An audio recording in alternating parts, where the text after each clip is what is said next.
Alrighty, well, I think we'll get started. Hopefully some other people will be trickling in. It usually does happen that way. Good evening and welcome to the Minneapolis College of Art and Design. My name's Carrie Morgan and I'm the gallery director here at MCAD, and I also have the privilege of being the program director for the McKnight Visual Artist Fellowships. And this evening we have the honor of having Cesar Garcia here to moderate a discussion with Christina Estelle and Selma Fernandez Richter. They are two of our 8 2015 McKnight Visual Artist Fellows. Cesar Garcia is a curator, educator, and founder of the international contemporary art space, The Mistake Room in Los Angeles. Among his many accomplishments, he served as the associate director and senior curator of LA Art from 2007 to 2012, and he was part of the curatorial team of the California Biennial at the Orange County Museum of Art in 2008.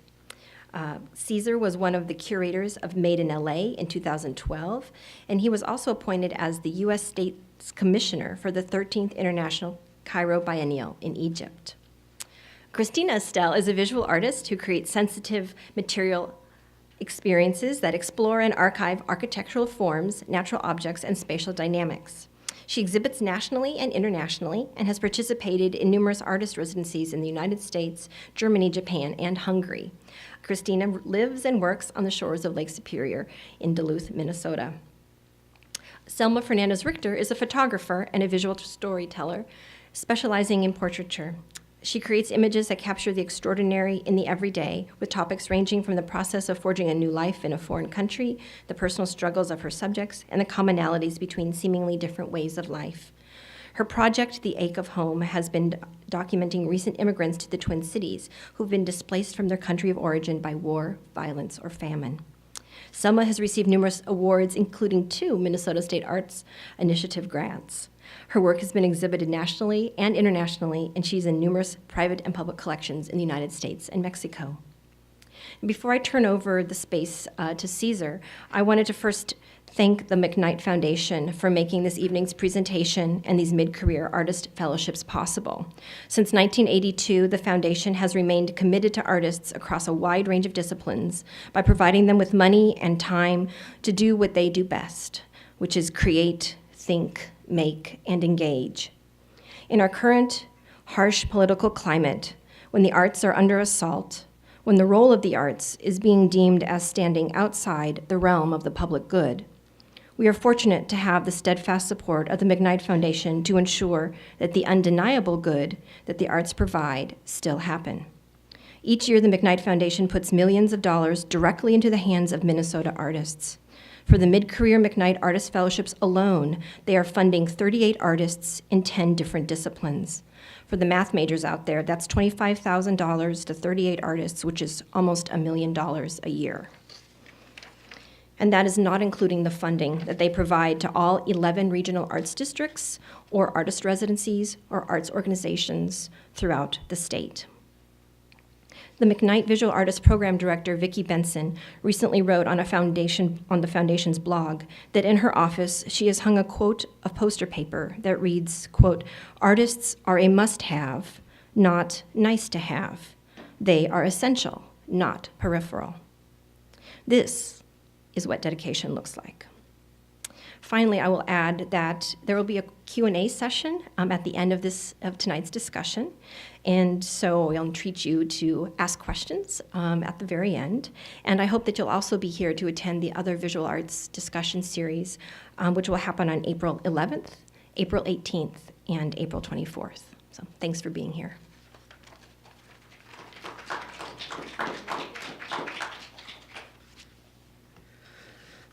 Thank you so much for having me, Carrie, and thank you all for being here. I want to thank the college and the McKnight Foundation. I think what Carrie said about the importance of support for the arts and most importantly, support for artists at this time, I think is perhaps one of the greatest senses of public good that foundations can be doing. It's rare, and I think you're very lucky to be able to have that support here in Minnesota. I'm going to start to sort of get us in the same headspace by looking at some art before I bring Christina and Selma up here to the conversation so that we can sort of have a shared vocabulary or at least a shared set of ideas that will guide the conversation today. In 2008, the late conceptual artist Michael Asher created an installation at the former Santa Monica Museum of Art in Southern California. For this project, Michael recreated all of the temporary walls that the museum had built between 1998 and 2008, spanning 44 exhibitions, as a way to sort of construct a conceptual history of the institution.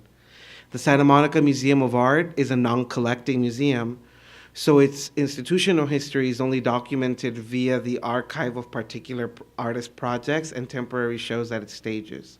So in creating blueprints of this kind of armature that the institution has had, Michael was trying to sort of construct a history for the institution to be able to preserve. In 2007, Colombian artist Doris Salcedo was selected to create the commission at the Tate Modern Sternbein Hall. For her project, Doris came up with the idea of literally bifurcating or breaking the space into two parts by inserting a long wedge throughout this sort of monumental space. For Doris, this negative space was a material presence that referenced borders, experiences of segregation, or wedges and wounds that divide us as human beings. The piece was created temporarily, but after it was covered, it left a permanent scar that can still be seen on the floor of the turbine. In 1994, filmmaker and artist Morgan Fisher made a self-portrait with latex wall paint on concrete. At the time, Morgan was 6'4" and weighed 184 pounds, giving his body a surface area of 3,332.5 square inches. The painting has dimensions of 76.5 by 43.5 inches, equaling the exact surface area of the artist's body. In a series of photographs produced by photographer and artist Walid Beshti in the early 2000s of former Iraqi diplomatic missions in the former East Berlin, Beshti allowed the film to go through the different X-ray machines at checkpoints as he traveled, literally marking or wounding the film into documenting its own process of movement. In a series-related body of work, Walid created a series of shatterproof glass boxes made to the exact dimensions of the standard FedEx boxes for shipping. The pieces, when purchased by their collectors, were then inserted into the boxes and shipped away, documenting their own movement via the cracks that are created through the surfaces. Each time the pieces are displayed or loaned, they're put back in the boxes, the different addresses are added to the title of the work, and the work continuously keeps documenting and aging throughout its lifetime. For over 20 years, Swiss artist Vivian Suter has been living in a very small town about 2 hours outside of Guatemala City on the shores of Lake Atitlan. Vivian is a landscape painter and produces a lot of her paintings directly on the grounds of her home, which is a former coffee plantation. The materials that she worked with are often used to manipulate the canvases, but she allows the paintings to also be exposed to the conditions in which they're made.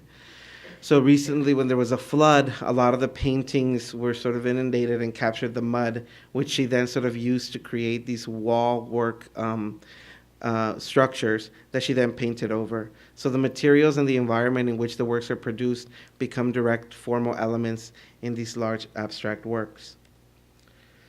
Mexican artist Teresa Margolles has been for years documenting or memorializing the economy of death that results from Mexico's ongoing and violent drug wars. For her, when she was selected to represent Mexico in the Venice Biennale, Teresa created a series of large-scale monumental works that were made from canvases or sheets that were used to create crime scenes where unidentified bodies had been found. She also used these sheets to mop the floor of the palazzo where the Mexican pavilion was. The water that was used to mop the floor was water that had been used to wash cadavers in the Mexico City morgue. And what you're looking at are the remnants of those pieces presented as large-scale abstract works. In 2014, Damir Avdajic, a young artist from the former Yugoslavia, created a piece called Translation. in which the artist documents himself translating in real time a conversation with his father about the Civil War, his own name, and their experiences during the conflict. As the video progresses, the artist struggles with the translation, and his physical gestures become evident as he becomes exasperated that he can't translate fast enough, speaking to this losing of language and memories that we have when we inherit cross-generational trauma. In 2013, Meiro Koizumi, a Japanese artist, produced the last of a trilogy of works related to kamikaze pilots. The man you're looking at is Tadamasa Itazu, who was 19 in 1945 when he signed up with the Japanese army to be a kamikaze pilot. On a mission to attack a U.S. ship stationed in Okinawa, his plane suffered engine failure, forcing him to land, and he survived. For kamikaze pilots, death was the ultimate symbol of nationhood and patriotism, and so since the event, he's lived with a great sense of shame, mostly a private life, and also guilt towards his friends who actually accomplished their missions and died. The artist asked Mr. Itazu to write and speak to the camera as if he was talking to a close friend of his who had died on the mission.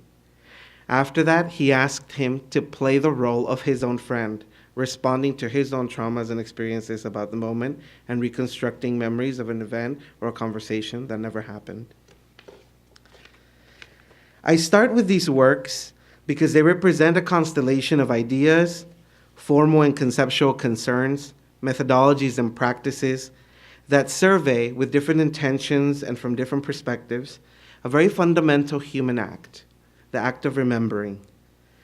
Our ability as people to retain memories and recall what was allows us to connect with others, to share a sense of experience and even existence, and to develop empathy and perhaps even compassion. Memory, however, isn't a biological attribute or an object or entity that's inherently possessed by all human beings. It's a construction. It is a process which entails not only putting together, but also tearing apart. It involves both inscription and erasure, remembering and forgetting. For each thing we recollect, we forget another. African scholars Mary Nutter Roberts and Alan Roberts have written that memory is an active and dynamic process, something that happens, and thus memory is in fact always constructed in the now. This conceptualization of memory problematizes constructions of other modes of remembering. The archival and its technologies, like the document or the material trace, the testimonial object, the story, all of these things that we usually associate with mnemonic processes are shaken when we consider that perhaps memory is not universal but culturally constructed. People remember differently, and thus they do it differently as well. These approaches I presented, both conceptual and material, reaffirm this and show us various ways or approaches through which we can index or recall, and at times even construct or reconstruct the past. Ideas of nostalgia and longing, but also objective truth and reality, become blurry in these conversations. When I was invited by the McKnight Foundation to come back and be in conversation with two fellows, I pretty fast knew who I wanted to speak to, and that was Selma and Christina, because their practices seem to delve into these realms, whether it is documenting recently arrived migrants in their new homes, or creating object-based portraits of experiences of miscarriages. In Selma's practice, the photograph, as both index and document, becomes a nebulous material terrain between documentary and conceptual genres. In Christina's work, the commitment to exploring materials as both forms and tactics shed light on space, its constructions, the environments we build and inhabit, and the traces that we leave as humans through our interactions with objects, whether it's leaves that fall or rocks that we touch and throw, or even mail to each other. These are going to be some of the points of departure for our conversation this evening. And I hope that we'll be able to explore Christina and Selma's practices within their specific and individual frameworks of production, but also in relationship to other global practitioners.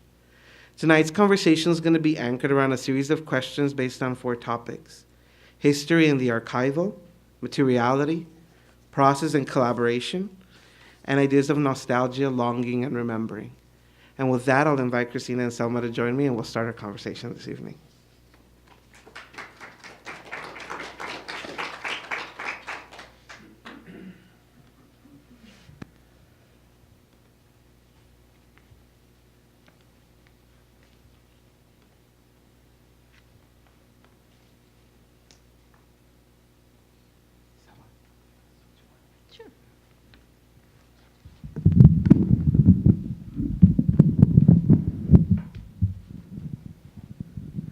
For those in the room who may not be familiar with your practices, I'm going to start by asking you to share a little bit, not about specific projects, but rather about some of the ideas that are sort of guiding what you you do in the studio. Give us a little bit of background on why you make the work that you're making. Maybe share a little bit of your story and give us some context on some of the work that we're maybe going to be discussing today.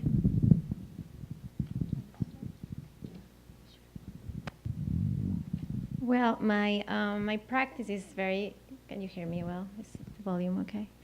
My practice is very connected to who I am and to moments in my life. So I have to talk a little bit about myself. As Carrie said, I am a photographer, a storyteller, and I specialize in portraiture. I'm originally from Oaxaca in Mexico. Oaxaca is one of the most culturally rich states in Mexico, but it's also the second poorest state in Mexico. And in college, 15 years, starting from college and 15 years, I moved to Monterrey, which one of its suburbs is interestingly one of the richest cities in Latin America. So in 2010, the state where Monterrey is, Nuevo León, became one of the most violent states in Mexico. The war against, the drug war against drug dealers in that part of Mexico became really, really bad, and actually many of us were either lost a relative, a friend, or someone that we knew. But 2016, more people die in Mexico than in countries like Afghanistan or Iraq. And at that point, many of us decided to leave. So at that point, I moved to Minnesota. At the same time, I was dating a guy from Minnesota that now is my husband. So that's why I came here.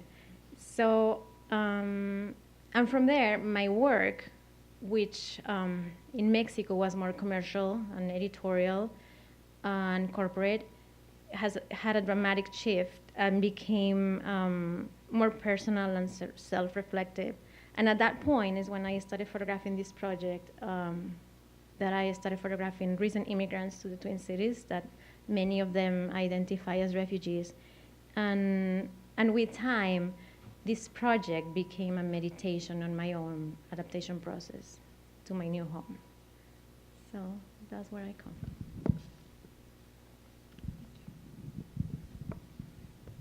Hello, everybody. I'm Christina, as I was introduced, and I am primarily a sculptor and installation artist. I work in many different materials and mediums, but primarily my recent work has involved using silicone molding rubber, and I've been using this to create molds of architectural spaces and objects, and have been really fascinated how the transference of these spaces and objects through this material lends another way to understand space and the built spaces around us. So that's kind of a brief intro, but I'll stop there.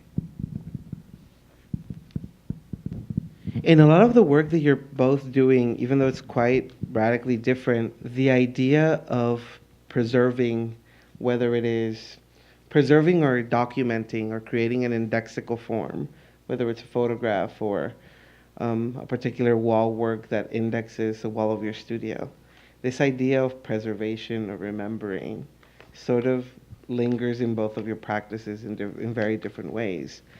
And I want to talk a little bit about that. Because Selma, your training and your work before, like you said, was quite editorial. It was on assignment based, and you came in, you were hired by a client, you produced a series of images that, then had a very specific purpose.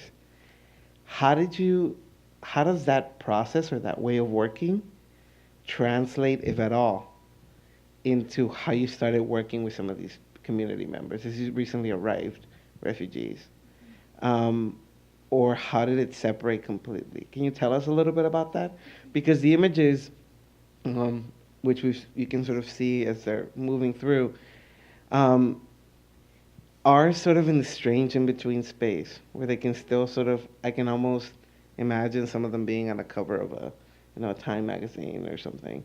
But then there are these other less um, sort of spectacle-like moments, right? These very intimacies of a toy and a couch or something like that. How did you shift away after having that kind of relationship to image making? Was it hard? Well, in Mexico, I was lucky to be a very busy photographer. I was shooting all the time and pretty much every day for magazines, or mostly business magazines. So, What were you shooting? what was I shooting? Well, I was living in Monterrey, which is like the most industrial city. So I was shooting CEOs, executives, and actually many of the most important executives in Mexico and people like that. So even though it was a good time to learn how to be a photographer, deep inside I knew that that wasn't the reason why I wanted to be a photographer. It was exciting, but it was also boring sometimes. In Mexico, as you may know, we want to do great things with a very limited budget, with a very limited time. So I had to shoot a cover in 5 minutes, and things like that, with no assistant, things like that. So in some way, I was burnt out, like I was ready to move to something else. And something that really helped me was also the fact that as many photographers, the majority of the photographers in Mexico, I was shooting digitally. And when I came here, I started shooting with medium format film. I started to slow down, to shoot more economically because film is expensive. So that really helped me to think differently and to approach differently the families and individuals I photograph. I think that really helped a lot. The change in the technology. Yeah, but I do, at that point I had a lot of experience photographing people, but at the same time I wanted to go beyond the editorial portrait or the cover of the magazine. I wanted to go beyond that. So, yeah. How did you approach these people? Because you're not on assignment.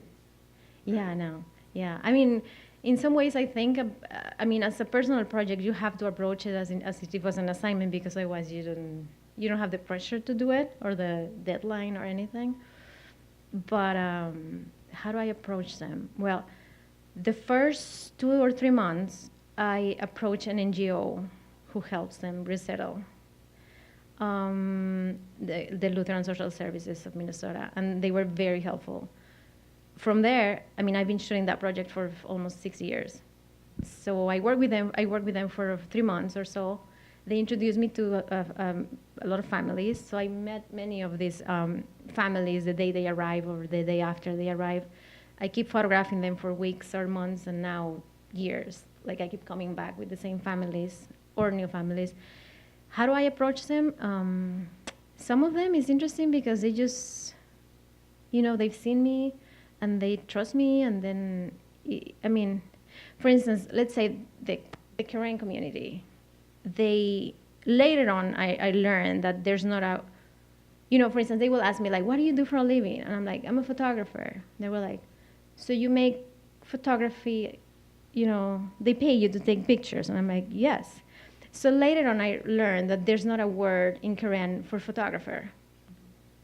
So I can't imagine they were like, who, and also the fact that our language is not, they don't speak English super well when they arrive. My English is not perfect either. So there were homes where there's this family that I just love, and I would just knock the door, and we'd be like, can I take pictures? And they were like, sure, come in. And I would just come in, and then years later, we could talk. and I was like, what do you think about me at the beginning? Like, who's this crazy lady? And they were like, yeah, like, but now we're friends and I keep coming back and, like we create a relationship, but at the beginning it can be weird. And with other communities, it's been very challenging. Just to, there's different ways of thinking, different ways of perceiving photography. So with some communities, it's been really, really challenging. So somebody to introduce you to those communities. I think I have to use the mic to ask questions because we're being recorded. So maybe you want to pull that one out and use that one. But I wanted to ask, when you came in and you were photographing these people, did you know what you were going to do with the photographs from the get-go? Because when you're on assignment, you kind of know what shots you have to get. And so the intent is very particular from the beginning. How did it happen here? Were you intending to document them for some kind of purpose? Or, with portraiture, like historically, it's quite staged. Mm-hmm. There's a presence in portraiture. Was that at play as you were making these photographs? Were you trying to make these documents to kind of preserve them in a way? Well, in terms of the actual image, I don't have a preconceived idea of what I want to get. I just spend time with them and I just wait for something to happen. I'm just there, and I have so many images that I'm not going to use because they're not good enough. But it's just. What does that mean? They're not good enough. How do you know when an image is good enough? Well, in photography, taking the picture is as important as editing your work. It's like editing is a long process where you really want to sit and look at every image and be sure they're good enough and be sure that they work next to each other as a narrative. So, you shoot a lot and then you just, you have at the end a project of 20 or 5 images over 5 or 6 years. I ask when you say like that an image is good enough because what a good image may be to you, perhaps isn't what a good image is to them, mm-hmm. right? And I think that happens quite often where you have these sort of photojournalists come in or people who come in to document and they want to take the picture of I was in Papua New Guinea recently on another project for something else, and the moment we came into some of these places, they already sort of knew what kind of images we wanted, even though that wasn't the case. So all of the young men would line up and they would come dressed in a certain way. All the young women, but they wanted us, when we gave them cameras to use, they were photographing very different things. Mm-hmm. So I ask that because when you're saying, I'm trying to understand the logic of how do we end up seeing these pictures? Mm-hmm. Why these people? Because there was clearly a sort of authorial sort of process that went into it, right? You composed them. You made the set. Well, you decided which ones you wanted to show. Yeah. Yeah, of course. I pick what I think is good and what, in terms of technique and composition and light, and obviously the content of the image. If they tell what I want to tell, but at the same time, thinking about what you just said about the picture that they will like or that I will like. I always share pictures with them, mm-hmm. always, because I think it's a fair thing to do. So they have those pictures, they own those pictures, and many more, mm-hmm. that I'm not going to show, but that I know that they like. You know what I mean? And I love the fact that those images become part of their family history many times. Because I've seen, there was this specific family that I remember they showed me pictures of, their time in Kenya. And they were from Somalia, but they spent time in Kenya. And they were showing me pictures. And then at the end, the pictures that I gave them were part of that bunch of, So for me, that's important, the fact that I'm contributing in a way for them to, have a record of the family history. And was that part of the intention from the beginning or something that evolved as your process of working with them? Yeah, well, no, at the beginning, you don't know what's going to happen. You just start shooting, and sometimes you start projects that at the end, that they don't work, and you just have to move on, or you have to make adjustments, which is something that we talk about with the second project, that I'm still figuring it out. So you work and define if that form is working, if that camera is working, if black and white or color is working. So you define it with time. You don't have an idea. At least in my way of working, I don't have an idea, and I just work on it and just develop it while I'm doing it. Yeah. Christina, your work, you're not dealing with sort of human subjects per se, but it's quite, you develop relationships with the spaces in which you work, and whether that's been in here or in Europe. Can you tell us a little bit about what happens when you start working in a new space? Because I've now been to 2 different studios of yours. And what's fascinating is that before we get to look at any work, you've told me a whole history about this space. What it was, how you got it, how you called the landlord. Like, they become these really interesting beings that you form relationships with. And then your works are quite site-dependent in that way. And you do have relationship to these spaces as subjects in many ways. How do you start producing work in these different spaces, and how much influence or role does space play in your selection of materials and what you end up doing? Or do you sort of, does that happen autonomously? Well, I think there are several questions in there. Mm-hmm. But to start from the last, it really varies, depending on the opportunity or the project in terms of whether it's an exploration of the material, and I then kind of determine what happens in the space, or vice versa, if I'm considering the space off-site.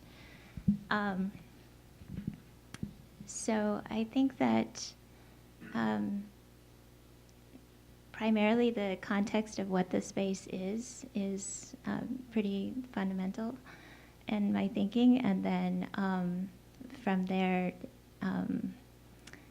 with the silicone work that I've been working on, it's thinking about how that material can capture or alter the experience of that space in some way. Can you tell us a little bit more in detail about this silicone material you keep referencing? I'm sorry, yes. I just assume that everybody knows about this fabulous material that I've been obsessed with for a long time. So it's a technical rubber that's used for mold making. And I started working with it many years ago when I wanted to produce replicas of stones. So I was molding rocks and casting them, but it's very expensive material, and so I was using it in really thin layers and trying to stretch it as far as I could. And the more I worked with this material to create these pretty traditional molds for casting replicas, I just really became more and more interested in the aesthetic properties of this rubber itself, as well as the fact that it has the great technical capability of capturing incredible detail almost off of any surface. And it's exceptional because it doesn't require like a release agent. So there's no middleman between the object that you're molding and the rubber itself for almost every material, not all materials. But that makes it extremely friendly to use in a wide variety of applications. So the more I was working with this material, I started to move away from creating kind of traditional molds and started applying it to other surfaces. So primarily walls, and playing around with what kind of scale this material could start to operate in. And there was a big shift in my learning and thinking about this material a few years ago when I was in a residency at a pretty historical location. And I had an opportunity to coat an entire gallery space with the silicone rubber. So it had been a project I had been developing and thinking about for quite some time, but when it finally all came together to get the amount of material that I needed and to actually have a space that was available for this project, it was very exciting. So it was about 1,100 square foot space, and I coated all of the walls and the ceiling and the fixtures and the doors and the radiators with 2 layers of this rubber material. And my initial interest was in how that material could really change the experience of this space by being just a very subtle kind of shift to that environment. You would come into the space, and it's kind of a pale sky blue, which is another characteristic of the material that I like. It is that color because of the activator that you mix with the rubber, so it's inherent to the material. But aesthetically, I like that connection to kind of an expansive outdoor space. So for me, painting this interior space with this material had that kind of flip-flop of interior-exterior connection. But kind of got off track there. But so changing the environment by sealing the space entirely with rubber. So it was creating kind of an isolated environment that was literally rubber sealed. And I like the notion of creating almost a space that was protected in a way from the outside, but you could also go into the space and be in kind of a rubber sealed bubble in a way. So that was the initial project, and the project was titled Treatment. And of course, I knew that this rubber would remove cleanly from the walls, and I assured everybody at the institution that it would do so at the end of the exhibition. But for me, it was a great and unexpected surprise on how much I then learnt about the material as I was deinstalling this project. So I carefully sliced the corners and then was able to peel away these sheets of rubber from all of the surface of this interior space. And it was just really interesting how the rubber was able to function at that scale, and the fact that it was still, even though it was very, very thin, it was still very stable, and it was capturing just the entirety of the history of everything that had happened to these walls over, a couple hundreds of years. And all of the nooks and the crannies and the layers of paint and the outlet covers and just everything that was a part of this space.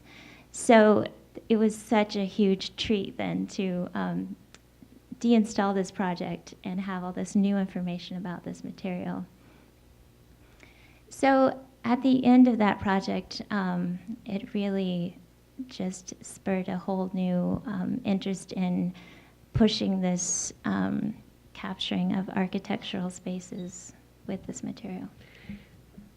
There was so much of a talk about an experience of a room or a place with this material, but the material is inherently it's so indexical. I saw it in your studio yesterday, and you get all of the sort of nudges of the wall, and it's almost like creating this replica of this room. Do you want it to have this indexical function? You intervene it on spaces, you want people to experience it, but then at the end of your process, you end up with these surrogate objects that are representations of spaces that, like, most of us aren't going to be able to experience. So then how do you translate that intent of wanting to create an experience for a person to engage with the material to then how this work exists after its initial presentation? Yeah, my intentions vary per project, and I really think that in that treatment piece, coating the entirety of that space was about creating an experience for the audience at that time. since then, I think I have become more interested in that archival or the indexable capabilities of the material. And for me, actually, now that's where the experience lies. Like, it's capturing evidence of experience in the impression of the surface. And it's the object that exists, it's a negative impression of the space or the object that I'm capturing. It's not an exact recreation, of course, but it's kind of large-scale swaths or edited sections of these spaces that then get reinterpreted through the material.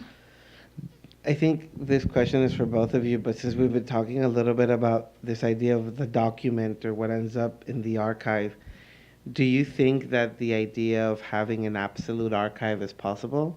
Because in your way, even when I was peeling, she let me play with the material for a little bit. It's really fun. I highly recommend it. Do it in all of your rooms in your houses.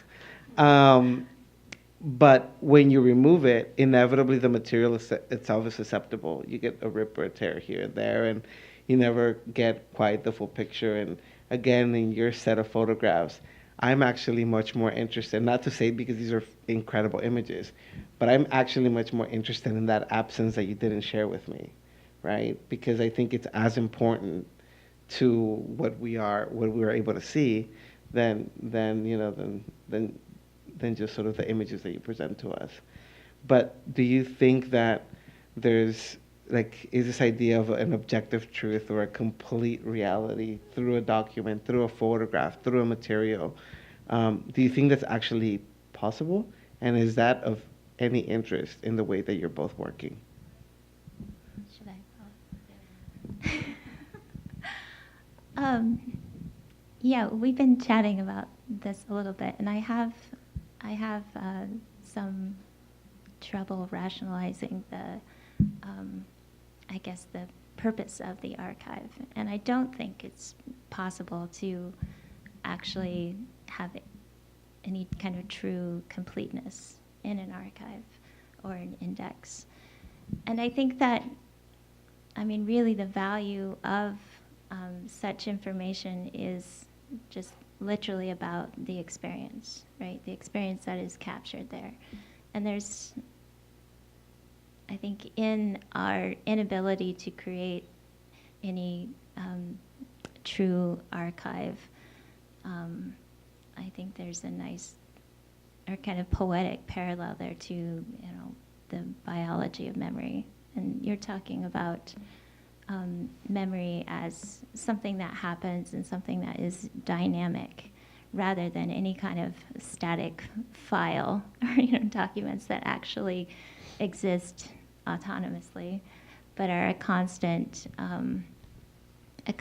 shifting and an intermingling and overlapping and folding and layering that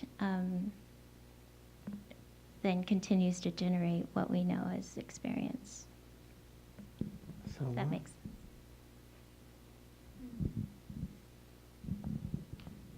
Well, in photography, I think we, I don't know if as we discussed this morning, I don't know if I'm a documentary photographer or if I'm in this blur line with a more personal type of work. And I work mostly for projects, so I feel like it's something that I need to explore or talk about or remember or heal or in that specific period of time that is very connected to my personal life. So for me, that project has a like beginning and end, and it's a selection of those. As we said, it's funny that you said that you're more interested in the pictures that you don't see, but yeah, I have thousands of pictures, and I'm just going to pick those that I feel connected with. But yeah, it's just something that that has life for a period of time to me, that I'm interested in for, for a period of time. I don't know if that answers the question. A little bit. I guess I want to take us here because more broadly, I want to get you to start thinking about your practices outside the confines of your own studios and your own immediacies, and start thinking about your practices in conversation with more sort of broader issues around the object or the status of the image. And I think it's very timely when we think about memory and keeping an archive or maintaining an index or a document, because it brings up really profound questions around objectivity and the preservation or construction of truth. And for artists working today, I think that those responsibilities as object makers or image makers today means something very completely different than perhaps it did before, middle of November 2016. Because I do think that when we, what is the responsibility as an image maker and the circulation? Is the photograph good enough to serve as a document that something existed, that something was true, that something actually happened? And as an object, there's an amazing text, and I think for those people in the room, you may have had this experience, but there's a French philosopher who wrote that most of our memories are actually attached to the things that we own, and he calls them loci of memory.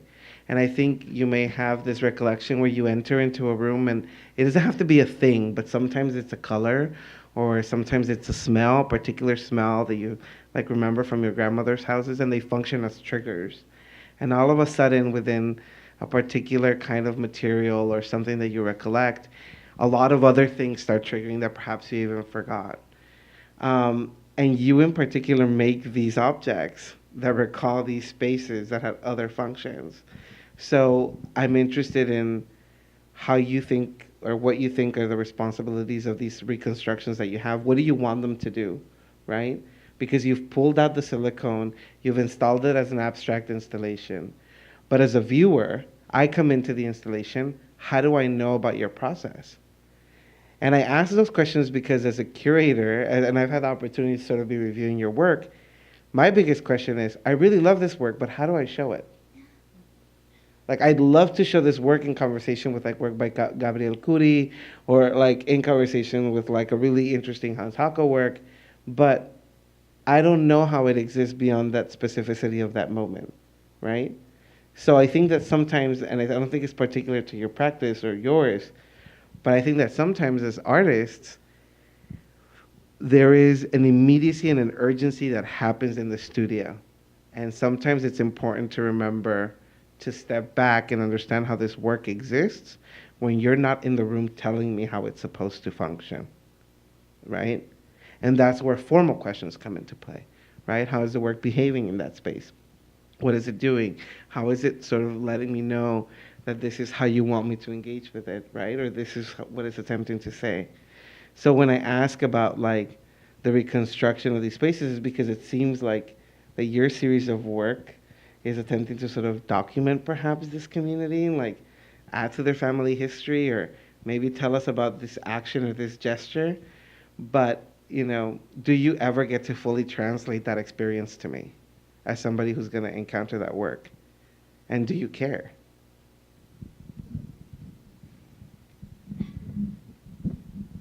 Yeah, well, It was a lot of questions. yeah, no, I'm kidding. I know.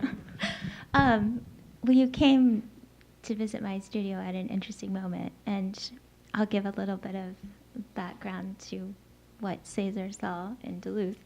But so a lot of my larger scale projects are and have been site responsive, site specific, site dependent in various ways. And thanks to the incredible generosity of the McKnight Foundation and this fellowship, just this last summer, I moved into my own kind of dedicated studio space. It's an old storefront location, which is is absolutely incredible. Before, I was just working in kind of spare home spaces here and there and really designing most of the projects off-site, and then I would travel to do the project. So I'd work a lot from photographs and just floor plans and, you know, little testing here and there. But having a very generous, large space to work in that has all my materials and tools and space to expand has been really kind of mind-blowing for me. So it has become my subject since moving in. And I didn't intend that at all. And when I was looking around for these, this space and found this particular location, the walls had obviously been heavily used and abused over the years, and they had this very, very busy kind of heavy splattered texture all over the surface. So when I walked in, of course, you know, I want to work on pristine, like white, smooth gallery walls. I was like, oh my goodness. The first thing I was doing was scheming like how to resurface those walls or put fresh walls on top somehow to make them more usable. But the more I was in the space and I started to really consider what was happening, there was so much activity on the wall surface themselves that just became so interesting to me. So of course I started putting rubber directly on the walls. And that's really become the subject of this last series of works that I have kind of installed right now in the studio. So I'm molding the entirety of the studio space, and I have about a third of it, the wall surfaces now, that are in, there's some slides going through of some of these pieces, of these large sheets of the wall space.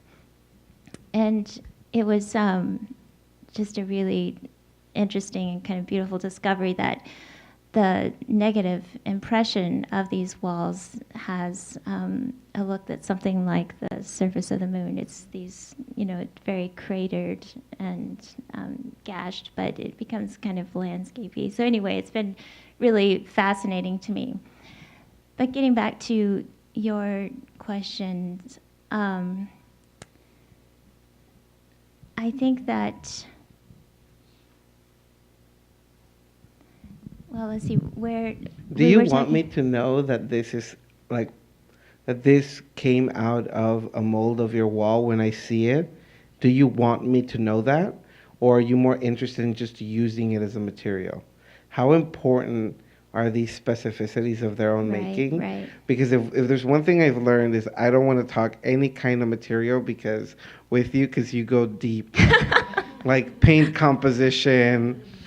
I'm taking home notes on what I'm redoing to my apartment, but I think that there's no doubt that you have a mastery and command of the materials with which you work.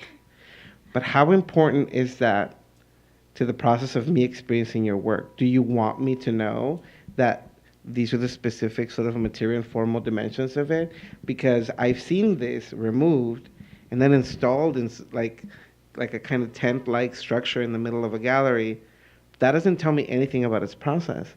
So for me, it's unclear which is what you're trying to forefront. Is it the sort of formal dimension of this process, or are you just making material in the space in which you work, and then you go and make other things with it? Yeah, I think it's somewhere in between. I mean, for me, knowing what the pattern was, what the original surface, or where that this impression came off of is important. I don't think it's everything to the project, but I like being in that middle space. For me, the fact that these rubber pieces are actually their molds, they're molded impressions of a very specific place or an object, means that they're objects of potential. So they hold the potential for recreation.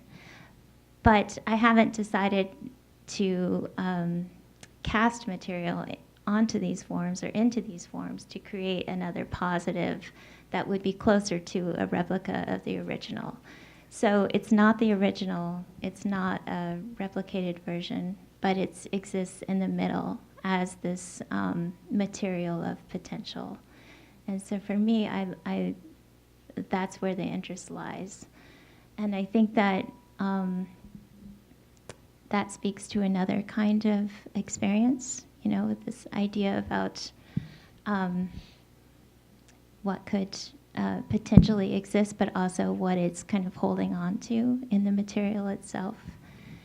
And I think that how the material then is composed or how it's presented is always kind of dependent on the context of where it's being seen. Do you think that that idea of that in-between space, of that potential, is what reads across your work, or do you think that that's something that you can work on? Because that idea has come up now consistently in our conversations, and I don't necessarily know that formally. And this is the one interesting thing and the question that I always really sort of, when I'm in studios with artists, I always sort of stress and stress and stress that they ask is, how does this work exist beyond me? Mm-hmm. Right? Because like thinking about the generosity of a viewer and thinking about how it sort of sits in conversation with other things. So it seems to me that this really important conceptual idea of an in-between material in which, like, that has developed out of working with this latex is a recurring sort of interest. But do you think it's translating effectively in what you've been showing? Yeah, it's a really difficult place to be, and it's a difficult material to work with in so many ways. I mean, it's technically it's durable on one hand, but it's extremely vulnerable on the other. It can't be in particular environmental conditions. You can't handle it a specific way. But on one hand, you can just pull it off the wall and you can tear it. So there's just the technical issue of the material. But also, given the conditions of just, functioning as an artist, it is really difficult. For me, the most interesting and ideal scenario is to be able to do a work specifically for a location.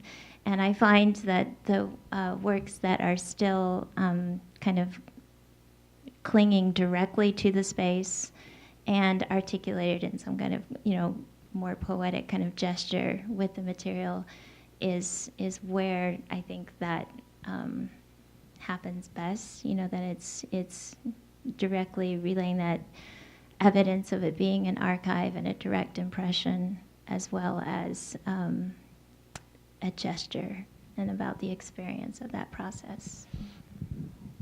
Since we're talking about materials, we're going to talk a little bit about your new project, because I'm interested in asking you whether you think of not photographs, if you think of images, right, as materials in their own right, not necessarily in a photographic form, but, because now with everything that circulates digitally, do you think of images as materials? I guess that's my first question.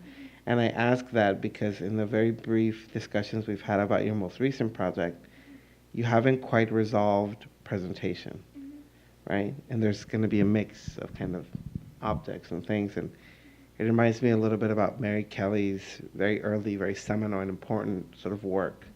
But maybe can you tell us a little bit about this new project as much as you feel comfortable sharing?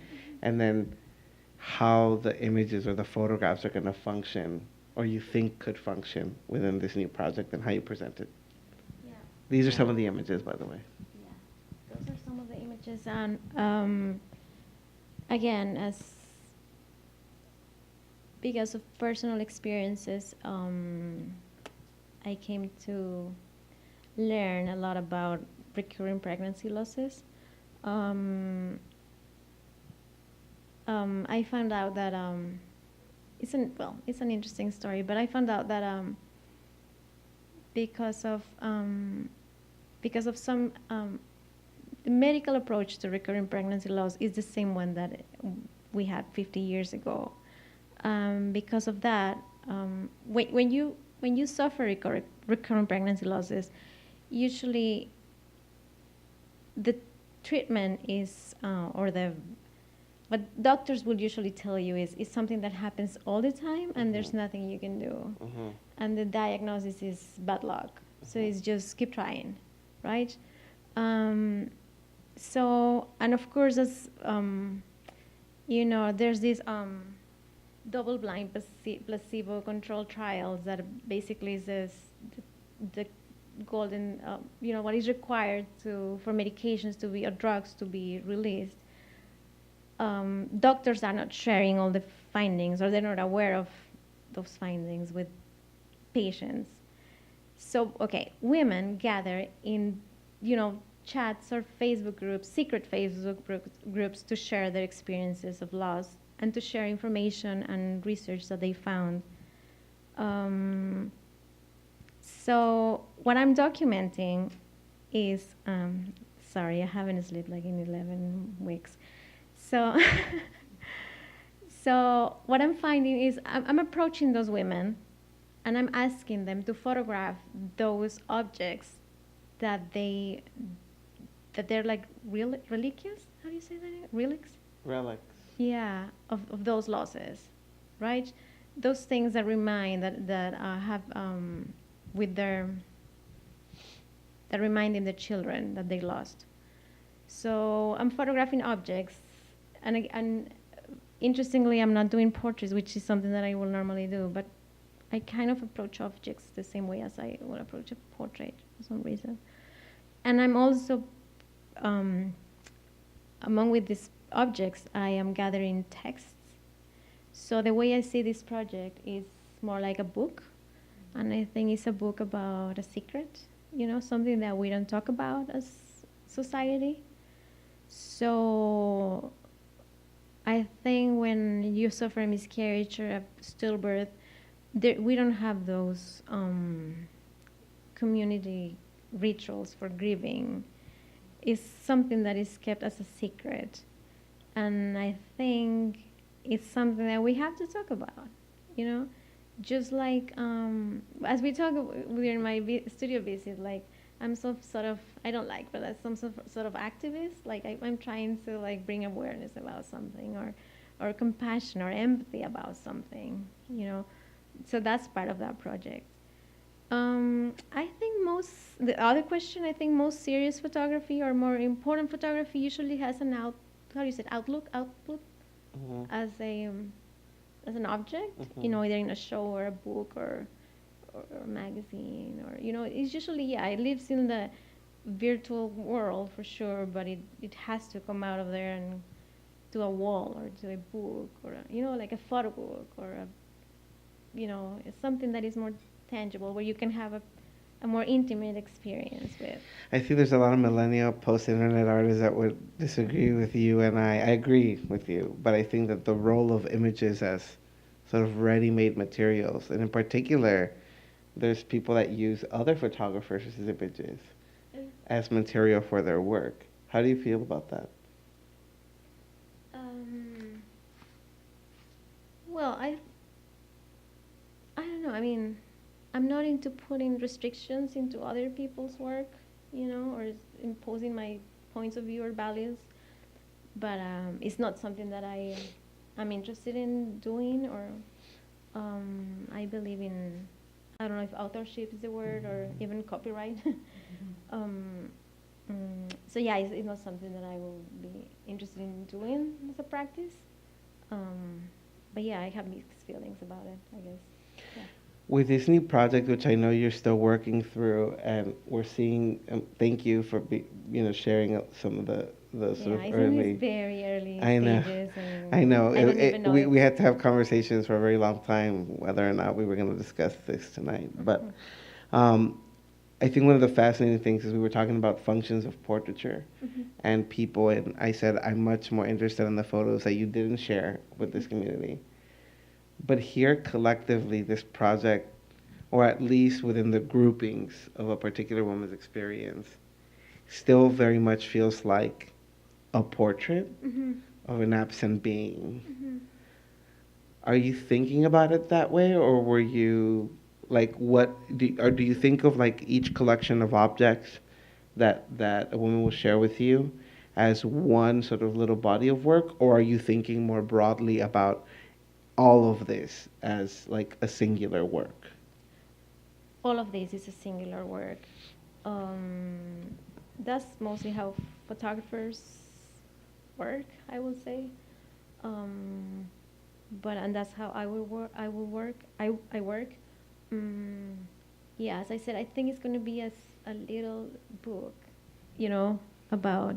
I want it to be a book about a secret, that you see it and it's like, as if you're reading somebody else's diary. That feeling of like, I'm I'm I'm reading something that is very very intimate and secret.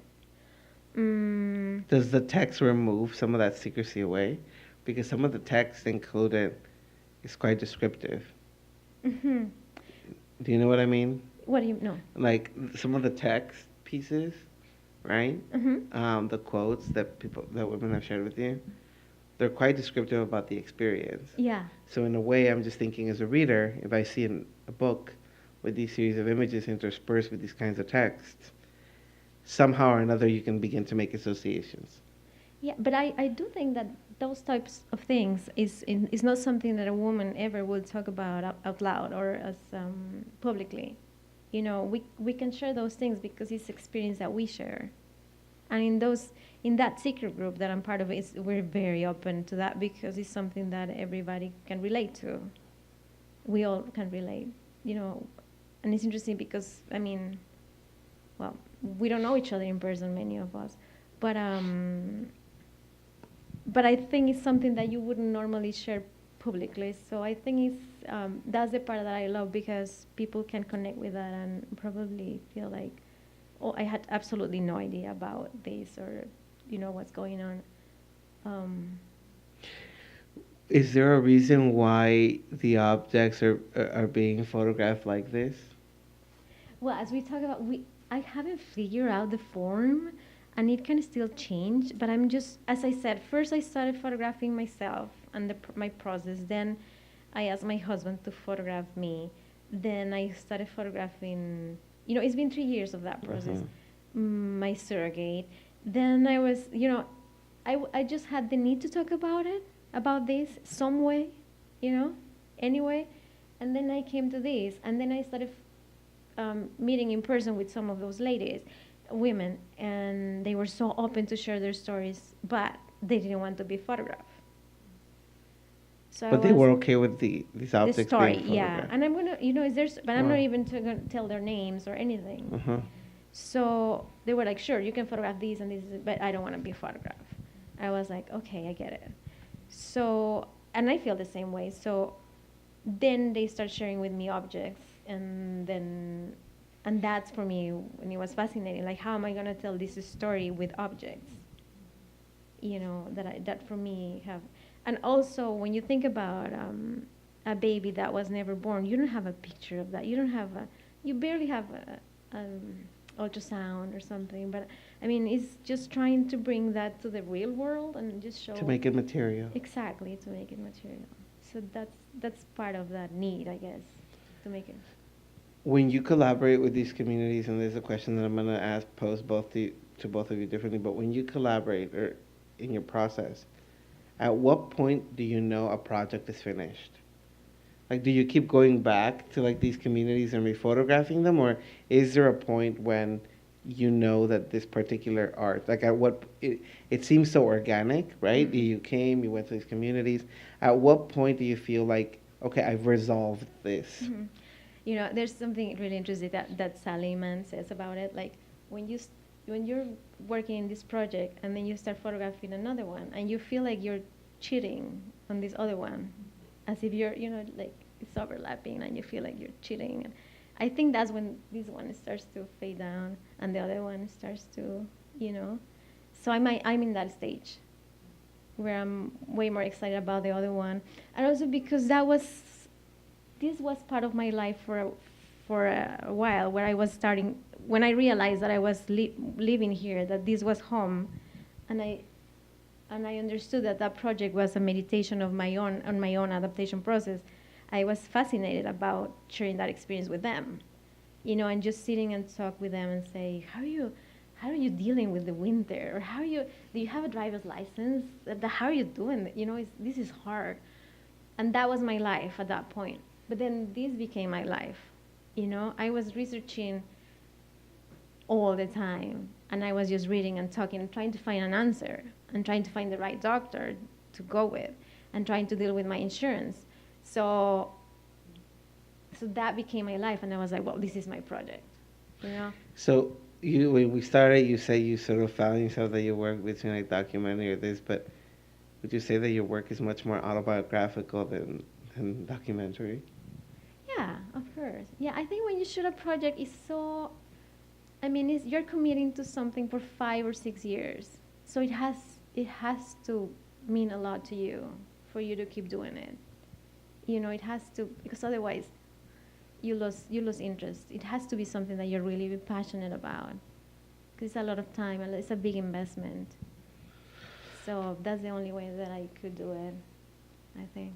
Christina, what about you? At what point are we going to move on from this latex rubber material?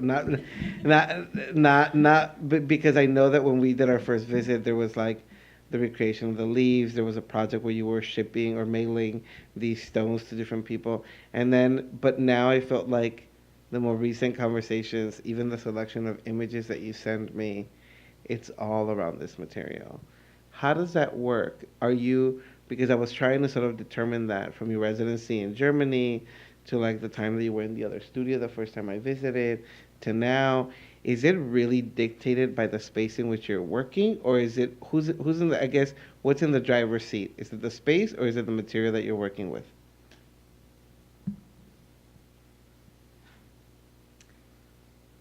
Yeah, that's a tricky question. I told myself, I think 5 years ago, that I was never going to do another silicone project. And here we are. Step aside, I know. And I'm everyone just constantly ordered reminded. no, I'm kidding. If you look under your seats, there's a coupon first. No, but I mean, I do a lot of other work that's not just rubber. So I have many other projects or I'll just say, I feel like I'm working in two kind of main avenues these days. So producing sculptural work and more of this installation silicone-based work. So with the silicone, I mean, that's such a difficult question, because I do kind of feel like it's half and half in a way. It's spatially driven, but it is materially driven. But it's almost like, where I'm at right now, I came into the space and I was like, this needs silicone. It was that kind of relationship, because it was the appropriate material for the job and for that space. But for the sculptural work that I'm producing, I mean, that's so much more. It is definitely spatially based or inspired, contextually inspired, and then the forms that come out of that follow the needs of the project, and which is in this newer vein of work, it's very much inspired about the psychology of space in a very particular institution.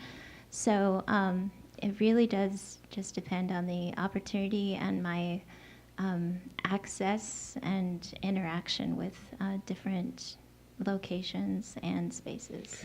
Do you think that your practice requires you to move consistently in order to keep evolving?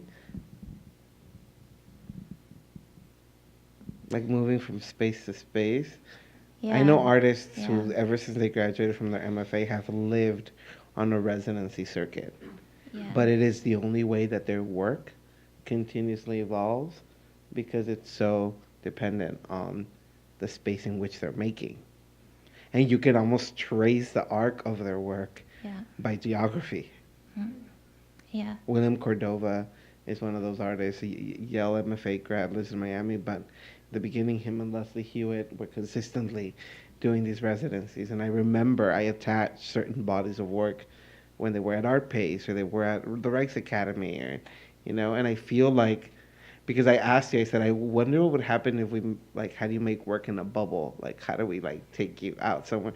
Because it's a perplexing idea for me because I can't pinpoint whether it's the material that's driving it right now or the walls in the studio. Yeah. Well, it is really interesting because it has been my experience that, going to other locations and participating in residencies has been the most productive times. And I definitely was pursuing that as an opportunity and never thinking that it was easier to just kind of get a studio, make a location that I always traveling. When I would travel for residencies, that's when I would have a studio space or I would have a particular location as a subject. And so a lot of my work in the past has been created that way. This is kind of a new experience to have this kind of home base studio. And I think it is, I can argue that it's incidental that it is my personal studio that's become the subject of this work. Mm-hmm. Because I don't think if it wasn't such an interesting space with so much history, I don't think I would be investing the energy in, doing this project with the space. If that answers your question. How much time do we have? We have about a little less than 15 minutes, so Oh, wow. might be good for questions. Okay, well, I guess we're going to open it up for questions, and then we're going to start asking the audience questions if they don't have any questions. I'm going to grab one of the mics so that. So if you have questions, I'll hand the mic to you so then your question can be recorded and our fellows can answer. So are there questions from the audience? Yeah. How did you discover that particular silicone or that was it just like trying different things and just fell in love?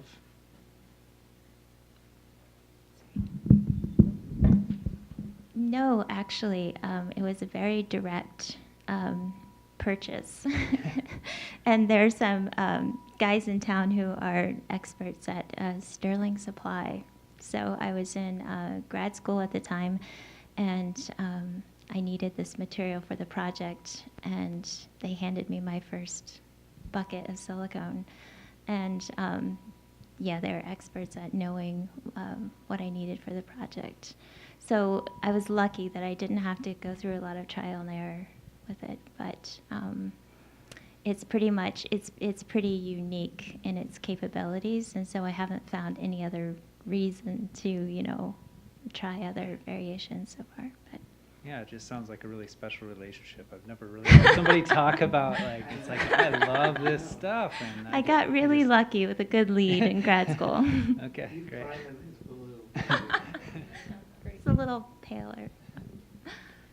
Other questions?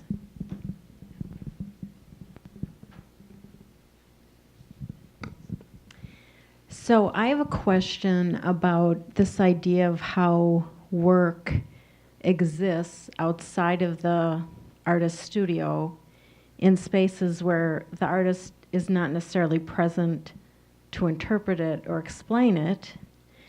Because it seems to me that the great majority of art that we see, it is in that situation. So I'm wondering if you can give examples of work that where you think the work has accomplished that without the artist being there to explain the process or explain the idea, where the work stands alone but is in conversation with the rest of the world, or I can give, a majority, I think that's really sort of the test of for me personally, of what really good work does, right? And it does that because I think there's certain instances, and it doesn't mean that you have to consistently sort of be in the studio thinking about that and letting that guide the conversation. But I do think that the better question is to sort of understand, how does this work outside if I'm not there in an exhibition? Because there are some artists where the work is remarkable when they tell you about it. And then when you experience it in the world, it doesn't do that. And we're all humans. We all have, we're going to die one day. And when you hear the question that an artwork has to stand the test of time, that's a really sort of interesting guiding premise on how to think about that work, right? Right? So how does it exist beyond that? So if you think of those artworks that are incredibly important to you and ask yourselves why, how do they function? This thing was made pre-World War II. And why am I having this emotional response? Like, why do I feel this way about it? What is the work doing that allows for it to live in that way? Those are better questions, I think, to guide that conversation. Does that make sense? Mm-hmm. Yes? Yeah. I mean, So in response to that, have you ever seen a work without the explanation? You've seen a work at a museum or gallery? Have you ever seen a work in a museum or gallery, and you really respond to it? It's interesting, it's emotional response, intellectual, whatever. And then later you read about it, and you go, oh, they had really different intentions, or it's a much more, gives you much more deeper background, and then it maybe changes your mind about it. All so the then, time. Like a work can still, even if it's not the artist's intentions, I think it can still seem successful. I agree. Okay. Absolutely. But that happens to me all the time. Yeah. And there's sometimes where I was like, darn it, I wish I hadn't read the description. But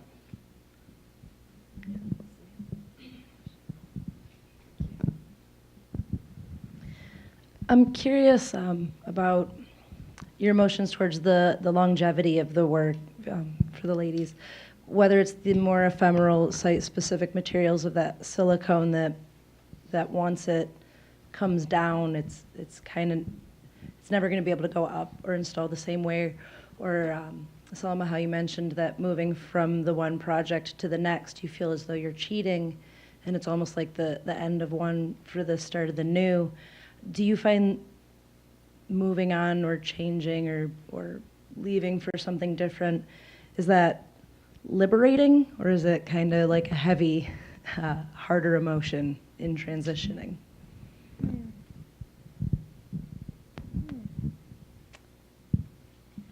I think it's a little bit of both. I do feel like I'm attached to both projects still. And interestingly, with time, I mean, when I started photographing recent immigrants who identify as refugees, that wasn't a topic that was on the media, or it wasn't as relevant as it probably is right now, right? Because of the new administration. So I feel like it's starting to have a different type of meaning for me, at least. Like, I'm more interested in showing that right now because I think it's important, that we'll look at their faces and maybe provoke empathy, or so I think a project can have their own life in terms of time, like do I feel yeah, but it's at the same time it's liberating. But many times I'm like, I have to go back. I don't have these, or many of those individuals are my Facebook friends. So I'm like, oh, she's having a baby. I have to go and photograph the baby, or she's getting married, or or I miss them, or I want to see how they're doing, or if she was sick, I want to check how she's doing, So I feel like it can be something that I keep doing for many years, because I have a relationship with them and I care about them.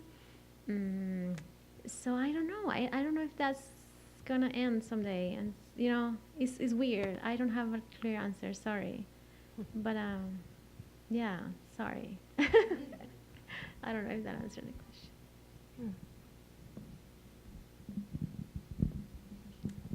Yeah, so It's a good question. It's difficult to. I think from my earliest days of art making, though, I've always made work that was very temporal. So, very much about creating something that wasn't going to last so long. And through this silicone work, it's a little bit of a paradox there, because it's designed to, it's a mold to recreate, and you want that to last for some time. But really the interest, again, for me is about the experience of that space and time, and capturing that evidence of that location, and creating that gesture that does happen for a short time. The material has a life to it of approximately 7 to 10 years. And I think there's kind of an interesting parallel there to the limits of the project. But art making for me is so much about learning and understanding, and so in a way, each new project is a kind of a building process for me that I'm very much not interested in kind of repeating, doing the same thing over and over. I hope to kind of progress my own thinking and my own understanding of material and space, and through each project. So I'm really not concerned about longevity in that sense.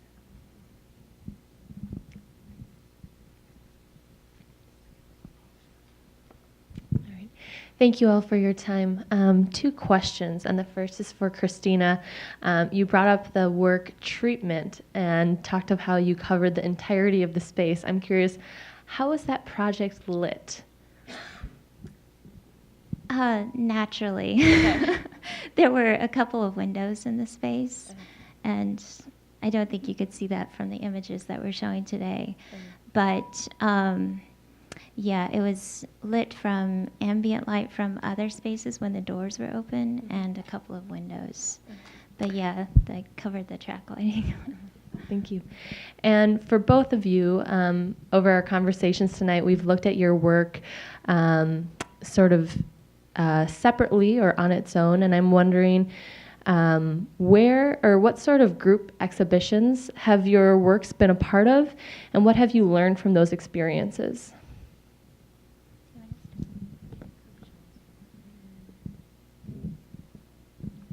Well, I recently have a show here at MCAD. That's the question, right? With Pau, with Mohammed, and with Steven. What did I learn about that? I learned a lot about that experience, actually. That was a very interesting experience. And I don't even know if I want to get into that, but because it's long. But yeah, I think Mohammed brought a lot of questions to me, in terms of, he's a member of one of those communities that I photograph, and he had many questions on the, how do you say, if you have, if you can photograph a community that is not your own, right? And I kept thinking about it. I mean, it's something that I thought about it for a long time, even while I was shooting the project, but coming from him, it was like, okay, why am I doing this? Why is this important to me? Why do I care about it? Is it important, what's more important, the place where you come from, or gender, or age, or what are these limitations that I want to put to my work? Should I put limitations to my work?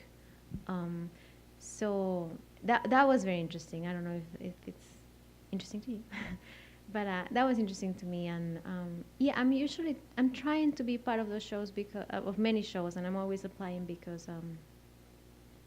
I don't think a lot of people outside of Minnesota knows that we have a really large refugee communities, and I think it's important to talk about it.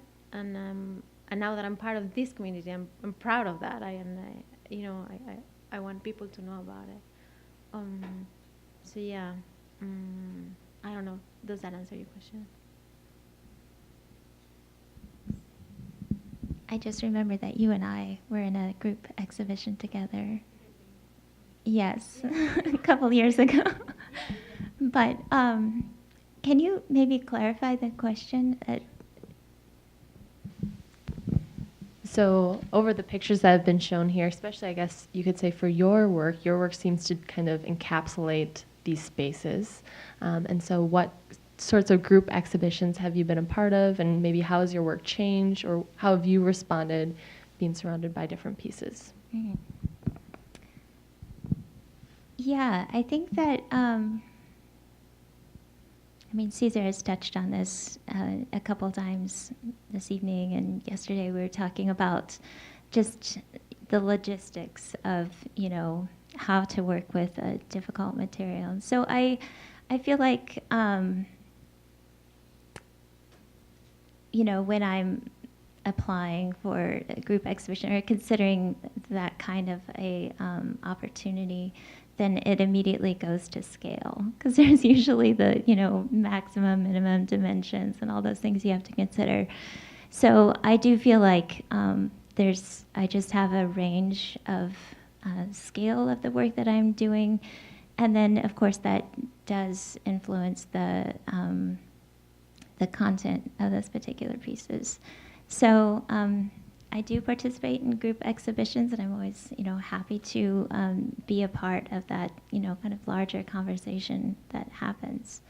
But it definitely is usually a departure from my installation work.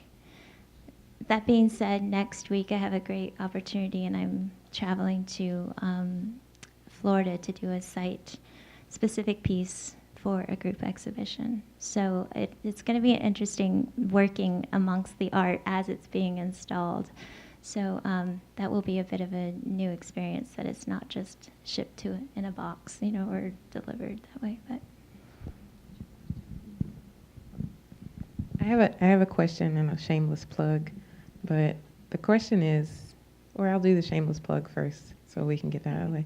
William Cordova will be here next Friday, April 14th, to do a talk at Juxtaposition Arts at 7 p.m. Thank you.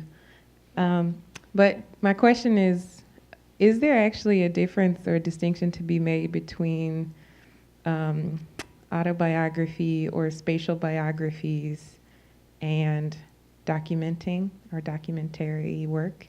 And I was thinking about Mary Kelly's work. That work is called Postpartum Document. And there's a certain way one can seemingly distance oneself from something using something like psychoanalysis, but there's still an intimacy that's not broken, whether we're talking about human or spatial matter. Okay.